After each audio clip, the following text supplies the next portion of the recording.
السلام علیکم دوستو، کیسے ہو؟ امید ہے کہ سب خیریت سے ہوں گے۔ اللہ پاک آپ لوگوں کو ایسے ہی خوش رکھے۔ آج جو قصہ میں آپ کو سنانے جا رہا ہوں وہ بڑا زبردست ہے، اتنا سبق آموز ہے کہ جب آپ یہ پورا قصہ سنیں گے تو آپ کا ایمان تر و تازہ ہو جائے گا۔ اس لیے آج کا قصہ پورا سنیں اور آگے دوسروں تک ضرور شیئر کریں، اور جو قصے سے سبق ملنے والا ہے اس پر عمل بھی ضرور کریں، کیونکہ ہمارے ویڈیو بنانے اور قصے سنانے کا مقصد یہ ہوتا ہے کہ اس سے جو سبق ملے ہم سب اس پر عمل کرنے کی کوشش کریں۔ تو ٹھیک ہے، قصہ سنتے ہیں۔ پہلے زمانے میں ایک شخص تھا جو چوری ڈکیتی اور قتل میں بہت مشہور تھا۔ نہایت معمولی بات پر کسی کو بھی قتل کر دیتا۔ اسی طرح اس نے 99 یعنی 99 آدمیوں کو ناحق قتل کیا۔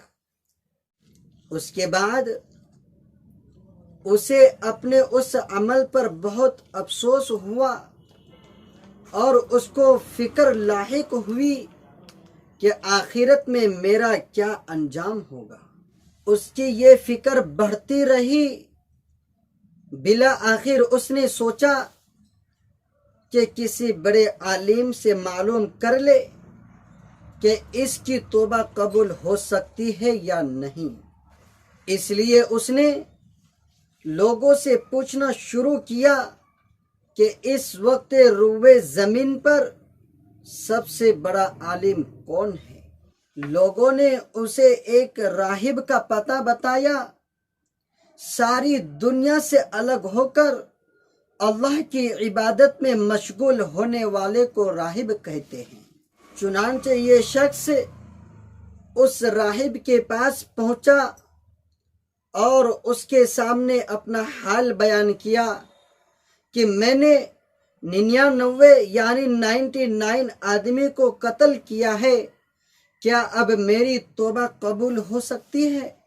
اس راہب نے جواب دیا، اتنے ناحق قتل کے بعد توبہ کا کیا سوال؟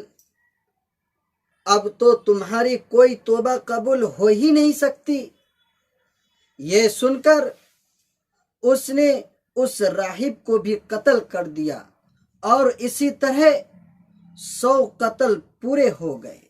لیکن اسے دوبارہ توبہ کی فکر لاحق ہوئی۔ لوگوں سے دوبارہ دریافت کیا کہ اس وقت روئے زمین پر بڑا عالم کون ہے۔ اب اسے ایک عالم کا پتہ بتایا گیا۔ یہ شخص ان کے پاس گیا اور ان کے سامنے اپنے سارے حالات بیان کیے کہ میں نے 100 قتل کیے ہیں، اب میں توبہ کرنا چاہتا ہوں، تو کیا میری توبہ قبول ہو سکتی ہے؟ اس عالم نے جواب دیا، تمہاری توبہ ضرور قبول ہو سکتی ہے۔ توبہ کا دروازہ ہمیشہ کے لیے کھلا ہوا ہے۔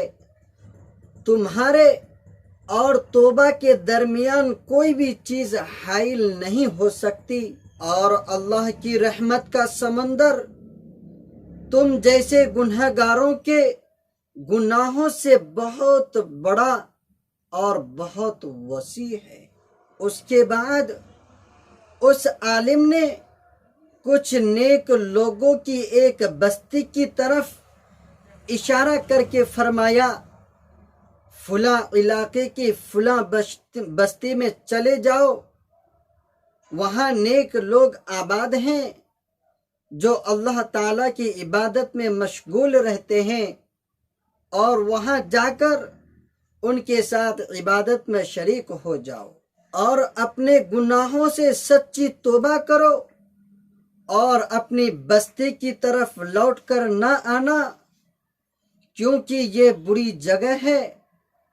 یہ شخص اس بستی میں جانے کے ارادے سے نکل پڑا۔ جب آدھا راستہ طے کر لیا تو اس کے پاس موت کے فرشتے آ پہنچے۔ ان میں کچھ تو رحمت کے فرشتے تھے جو نیک بندوں کی روحیں قبض کرتے ہیں، اور کچھ عذاب کے فرشتے تھے جو برے لوگوں کی روحیں قبض کرتے ہیں۔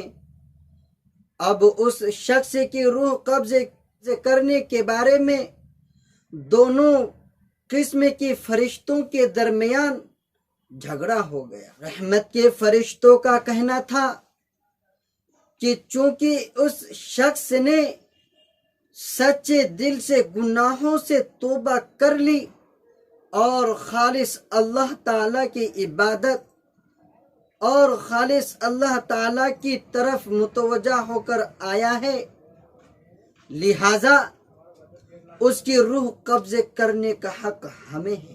جبکہ عذاب کے فرشتوں کا کہنا تھا اس نے تو کبھی کوئی نیکی نہیں کی، پوری زندگی گناہوں میں گزار دی، لہذا اس کی روح قبض کرنے کا حق ہمیں ہے۔ ابھی یہ بات چل ہی رہی تھی کہ ان فرشتوں کے پاس ایک اور فرشتہ آدمی کی شکل و صورت میں حاضر ہوا۔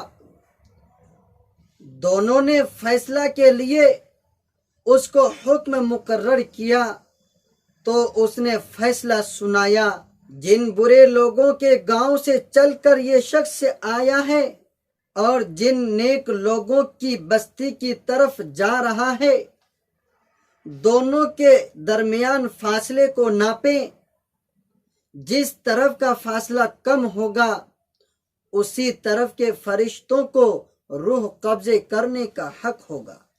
زمین ناپی گئی تو جس بستی کا ارادہ تھا اس طرف کا فاصلہ کم تھا، لہذا رحمت کے فرشتوں نے روح قبض کر لی۔